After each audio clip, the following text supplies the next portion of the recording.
3 de enero de 2022. Meditación del Evangelio. Este es el Cordero de Dios que quita el pecado del mundo. Juan, capítulo 1, versículos del 29 al 34. Lectura del Santo Evangelio según San Juan. Gloria a ti, Señor. En aquel tiempo, vio Juan el Bautista a Jesús, que venía hacia él, y exclamó: Este es el Cordero de Dios, el que quita el pecado del mundo. Este es aquel de quien yo he dicho: el que viene después de mí, tiene precedencia sobre mí, porque ya existía antes que yo. Yo no lo conocía, pero he venido a bautizar con agua, para que él sea dado a conocer a Israel. Entonces Juan dio este testimonio: vi al Espíritu descender del cielo en forma de paloma y posarse sobre él. Yo no lo conocía, pero el que me envió a bautizar con agua me dijo: aquel sobre quien veas que baja y se posa el Espíritu Santo, ese es el que ha de bautizar con el Espíritu Santo. Pues bien, yo lo vi y doy testimonio de que este es el Hijo de Dios. Palabra del Señor. Gloria a ti, Señor Jesús. Reflexión bíblica. Juan Bautista, el precursor, lo reconoce como el Mesías. A través de todos los tiempos los profetas habían hablado de él. Sin embargo, hubo uno de un carisma exclusivo, Juan Bautista, el precursor. Él lo reconoce como el Mesías, y lo presenta como el Cordero de Dios, que quita el pecado del mundo, y dice que él ha visto al Espíritu descender del cielo en forma de paloma y permanecer sobre él, y lo muestra como ese es el que bautiza en el Espíritu Santo. Para Juan Evangelista, la obra principal de Jesús consiste en quitar el pecado del mundo. Y el gran pecado es rechazar la luz que ha venido al mundo para iluminar a todos los hombres. En efecto, rechazar a Cristo es el mayor y único pecado. Jesús cumplirá esta magna obra de reconciliación entre Dios y el hombre porque Él mismo es Dios. Es así como lo expresa además ese Evangelio, donde en la escena del bautismo nos muestra la presencia del Espíritu, que desciende del cielo en forma de paloma sobre Jesús y permanece sobre él. Este es el Cordero de Dios que quita el pecado del mundo. Relata el Evangelio: este es el Cordero de Dios que quita el pecado del mundo. A este me refería yo cuando dije: detrás de mí viene uno superior a mí, porque existía antes que yo. Yo no lo conocía, pero he venido a bautizar con agua para que él fuera manifestado a Israel. Este es el segundo testimonio oficial mesiánico del Bautista ante un grupo de sus discípulos. Comienza el relato diciendo que Juan Bautista vio acercarse a Jesús, que por esos días vivía en las proximidades del Jordán. Esto ocurrió en Betania, al otro lado del Jordán, donde estaba Juan bautizando. Se piensa esto porque no dice que haya cambiado de lugar, y el Evangelio relata que al día siguiente ve venir a Jesús hacia él. Estas son las primeras actividades de Jesús desde el primer testimonio de Juan: yo bautizo con agua, pero en medio de vosotros está uno a quien no conocéis, que viene detrás de mí, a quien yo no soy digno de desatarle la correa de su sandalia. Hasta el primer milagro en las bodas de Cana. ¿A qué concurrencia se dirige? No se precisa, pero en todo caso no es la comisión venida de Jerusalén la que ya desapareció de escena, cuando los judíos enviaron donde él desde Jerusalén sacerdotes y levitas a preguntarle: ¿quién eres tú? Los discípulos del Bautista, ante los que también va a dar testimonio, entran explícitamente en escena más tarde. Es posible que sean parte de las afluencias que venían a él para ser bautizadas. Acudía entonces a él Jerusalén, toda Judea y toda la región del Jordán, y eran bautizados por él en el río Jordán, confesando sus pecados. En todo caso, el tono íntimo, expansivo, gozoso que usa, en fuerte contraste con las secas respuestas a los representantes del Sanedrín, hace pensar que sitúa la escena en una asistencia simpatizante y probablemente reducida. ¿Por qué se llama aquí a Cristo el Cordero de Dios? Viendo el Bautista que Jesús se acerca en dirección a él, aunque podría referirse al momento en que Cristo se acerca para recibir el bautismo, y posiblemente después del mismo bautismo, hace ante esta asistencia otro anuncio oficial de quién es Cristo, diciendo: este es el Cordero de Dios, el que quita el pecado del mundo. Esta frase, de gran importancia mesiánica, nos motiva a preguntarnos: ¿qué significa aquí, o por qué se llama aquí a Cristo el Cordero de Dios, y en qué sentido quita el pecado del mundo? ¿Por su inocencia, por su sacrificio, ¿O en qué forma?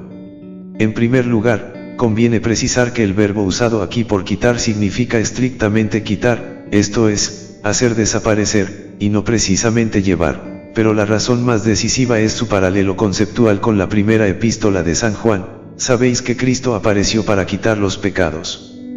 Cristo aquí es, pues, presentado como el Cordero de Dios que quita el pecado del mundo.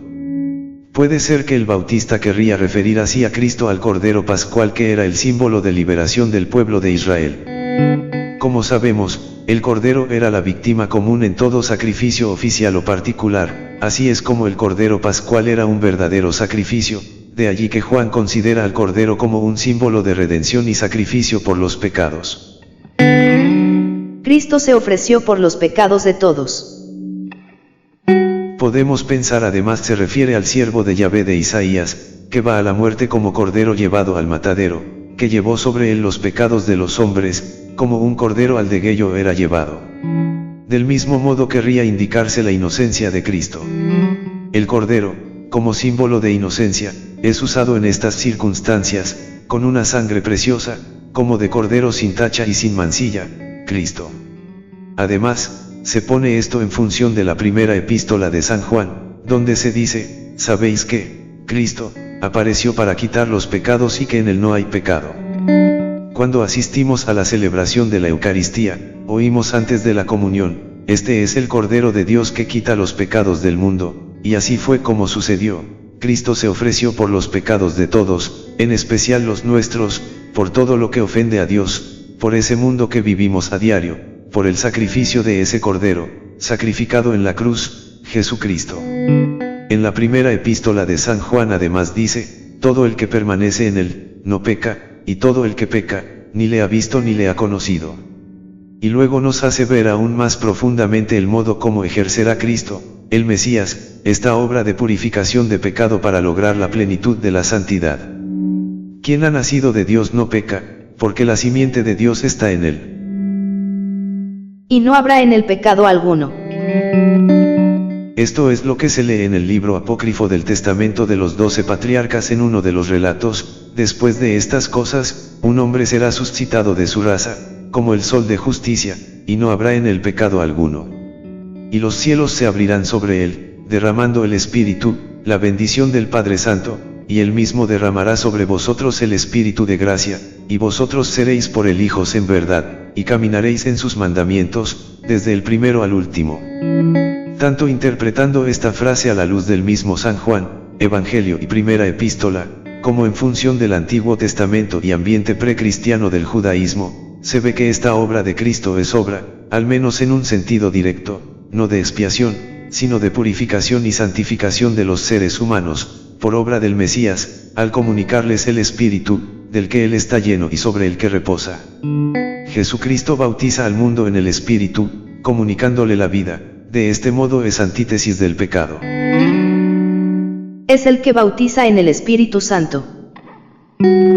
Los evangelios nos hablan del bautismo en espíritu y de fuego, contraponiendo al bautismo del Bautista, con agua, lo que pretende dar a entender que será el Espíritu de Dios quien les hará tener una vida nueva más justa y más santa. La obra del Espíritu en los hombres es obra de purificación por una parte y por otra de santificación. De este modo, no debemos descuidar nuestra devoción al Espíritu Santo, más aún si sabemos que de él viene la vida, la verdadera vida, la vida de gracia. Relata este Evangelio, y Juan dio testimonio diciendo: yo he visto que el Espíritu bajaba desde el cielo como una paloma y permanecía sobre él. Yo mismo no lo conocía, pero el que me envió a bautizar con agua me dijo: aquel sobre quien veas que baja el Espíritu y permanece sobre él, ese es quien bautizará con Espíritu Santo. Detrás de mí viene uno que pasó delante de mí, porque era antes que yo. Juan Bautista ha conocido la divinidad de Jesús, al conocer su preexistencia. También Juan era una persona predestinada ya antes de nacer. De aquí el destacarse que Cristo es de quien dijo el Bautista: después de mí viene un hombre que me precede, porque existía antes que yo. Aunque el seguir a otro es condición de inferioridad, aquí sucede al revés, pues si Cristo vino temporalmente, en su ministerio público, después del Bautista, sin embargo, lo sobrepasó, no solo por su ministerio, sino también porque era primero que él por su preexistencia, por su dignidad, pues el Bautista se confesó indigno de prestarle servicios de esclavo, a quien yo no soy digno de desatarle la correa de su sandalia. El elegido de Dios. El Bautista, dotado de un prestigio excepcional, dio testimonio de Cristo, diciendo que él era su precursor. Y él, al ver cumplirse la señal del cielo, lo proclamó el elegido de Dios, que es el Mesías, con la evocación isaiana del siervo de Yahvé sobre el que estaba el Espíritu, posando sobre él, y acusando así la plenitud de sus dones en el Mesías. Y el Bautista, con su bautismo, vino a ungir mesiánicamente a Cristo, al tiempo que lo presentó oficialmente a Israel. Y a este fin redacta así esta sección el evangelista.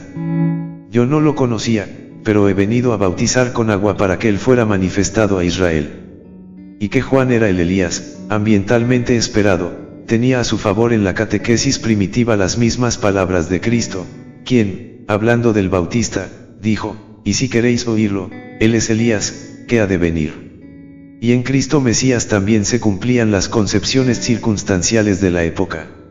Hasta su vida de ministerio público, Cristo había vivido en Nazaret y Cafarnaúm, en una vida socialmente oscura y desconocida para todos. Tanto, que el evangelista recoge las palabras del Bautista, que dice aquí, yo no le conocía. Y en el pasaje anterior dice, en medio de vosotros está uno a quien vosotros no conocéis. Ya vivía entre ellos, pero aún les era desconocido como Mesías. Los que invocan en cualquier lugar el nombre de Jesucristo, que es Señor suyo y nuestro, gracia y paz de parte de Dios, nuestro Padre, y de Jesucristo, el Señor. El Señor les bendiga. Amén.